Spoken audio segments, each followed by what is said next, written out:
कल रोज़ मंगल सुबह सवेरे कराची में कचरा कंडी से तशवीशनाक हालत में मिलने वाला बच्चा दौरान इलाज दम तोड़ गया। नागन चौरंगी पुल से मुल्हका कचरा कुंडी से मिलने वाले नामालूद बच्चे की वफात पर खादिम इंसानियत मोहम्मद रमज़ान छिपा का इजहार अफसोस। जालमों ने जुल्म और सफाकी की इंतहा कर दी। बच्चे को शॉपिंग बैग में बंद करके नीम मुर्दा हालत में कचरा कंडी में फेंक दिया गया। बच्चे को इंतहाई तशवीशनाक हालत में छिपा रजाकारों ने फिलफौर अस्पताल मुंतकिल किया, मगर वो जानबर ना हो सका।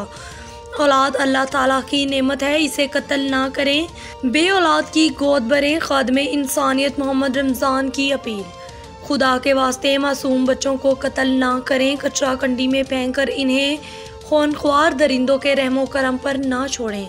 नामालूद बच्चों को कचरा कुंडी में फेंकने के बजाय इन्हें छिपा सेंटर्स पर निस्ब छिपा झूले में डाल दिया करें।